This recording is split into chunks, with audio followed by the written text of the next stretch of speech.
Today on the newscast, U.S. personnel in Iraq targeted once again, this time by an attack drone, as Iran's proxies throughout the region grow more bold by the day. Get all the breaking details coming up.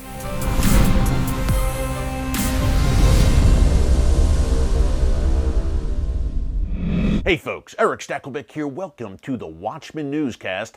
Those Iran-backed Iraqi Shia militias are at it once again.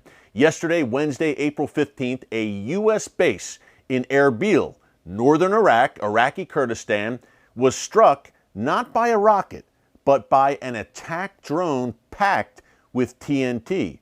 Now, the base is at Erbil International Airport. No one was killed, maimed, or injured, thank God, in this latest attack. But this is a new wrinkle that we are seeing. Usually, it's those rocket barrages that we've reported on so much here at the Watchman Newscast over the past few months.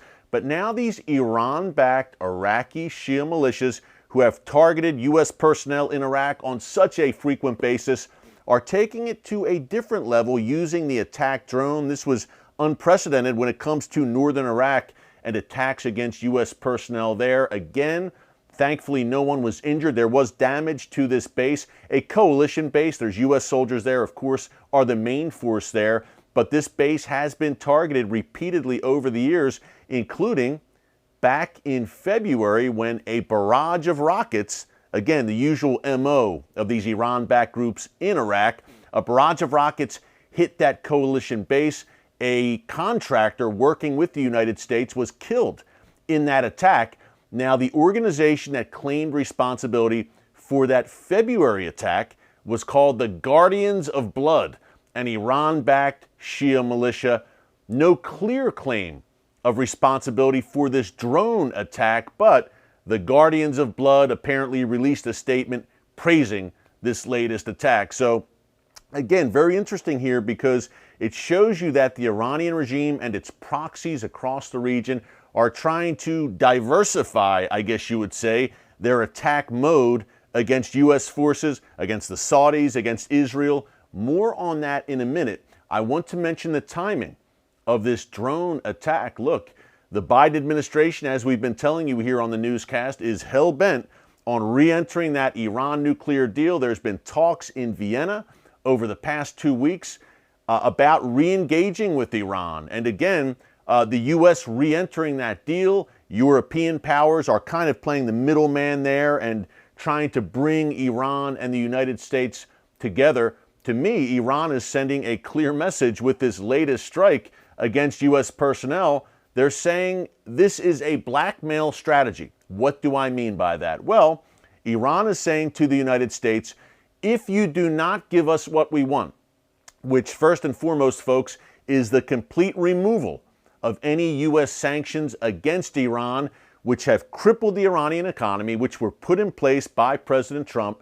If you don't remove those sanctions, we will, United States, continue to make your life miserable in Iraq. We'll continue to target your personnel there. We will stir things up through our proxies across the region. So you'd better give us what we want. That's what the Iranian regime is saying to the Biden White House. Sadly, it looks like the Biden White House is going to take the bait and say, okay, we'll give you what you want. We just want to re-enter that deal and have peace. But they won't get peace. What they will get in return is more rockets and missiles and an expansion of Iranian terror across the region. We saw that in the wake of the disastrous 2015 Iran nuclear deal cut by the Obama administration. What did Iran do? Did they kind of scale back on their nefarious activities across the region? No, they actually expanded their tentacles throughout the Middle East, Syria, Yemen, Iraq, Lebanon, Gaza, and beyond.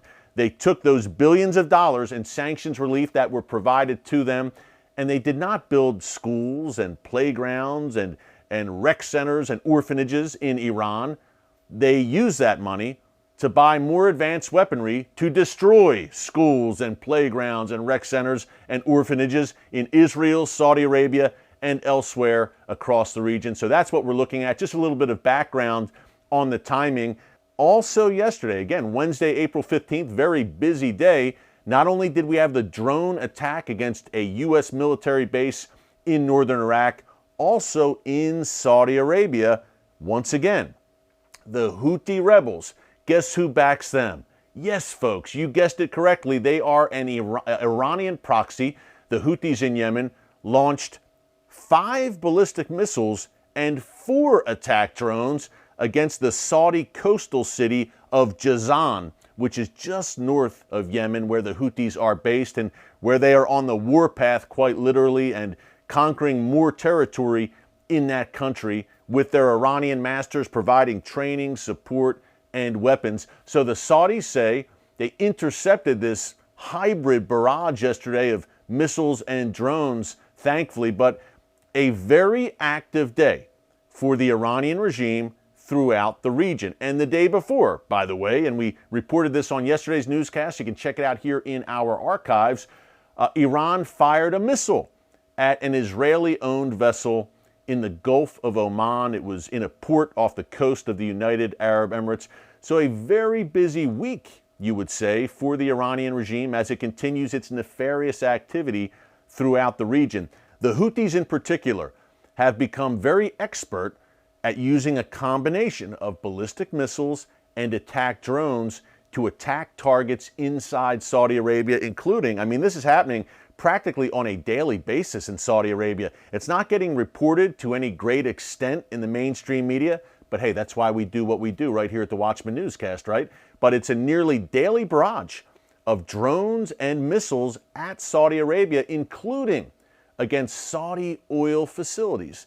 Now, folks, if one of those oil facilities goes offline, you can bet that the mainstream media will suddenly become very interested in what's going on there because it will affect the global economy without a doubt. We saw this hybrid model used in September 2019 against a Saudi oil facility. That was taken offline for a short time, and in that short time, it affected the world's oil supply. So the Yemeni-based Houthi rebels, they seem like a kind of a rudimentary force in many ways, but they can wreak great havoc that could have an international reach if they are successful in these attacks against Saudi Arabia's oil installations. Not only the Houthis. Iran has obviously equipped the Houthis, though, with those attack drones. Hamas, Palestinian Islamic Jihad in Gaza, also have drones. Hezbollah, of course, in Lebanon to Israel's north, they have drones. And the Iranian regime back in January, we talked about it here on the newscast, and we showed you footage. They actually had their first ever drone drill where the Iranian regime showcased dozens and dozens, maybe hundreds of all sorts of drones, attack drones, surveillance drones, so-called suicide drones, which they could fly into a building or a target and would explode on impact. So the Iranian regime, the Iranian military, very proudly showed off this drone arsenal, and these were homemade drones, domestically made inside Iran. So we see the model now. Israel has been concerned about drones coming not only from Gaza or Lebanon, but from Yemen, courtesy of the Houthis, and from Iraq, courtesy of those Iraqi Shia militias who, again, now, if yesterday is any indication, the attack on the U.S. base yesterday, they are expanding their arsenal from rockets, which was bad enough and deadly enough, by the way, to now attack drones. Folks, here's the good news. And I say it every day. I will say it again today because I want to encourage you amid all the craziness going on. God Almighty still sits on the throne. Imagine that. He will never leave you or forsake you if you are walking with him. He is your stronghold, your place of refuge in these very troubled times. Put your faith in him. Take heart. Be encouraged. We have to share this information with you because we think that you would rather know than not know. That's why we do what we do, and that's why we appreciate you tuning in here to the Watchman Newscast every Monday through Friday. Thanks for being with us today yet again. Until tomorrow, God bless you. And remember, never hold your peace. Hey everyone, thanks for checking out the Watchman Newscast. If you enjoyed this episode and want to see more, make sure you go ahead and hit the like button, click subscribe, and tap the bell icon to turn on notifications for new Watchman Newscast episodes every weekday.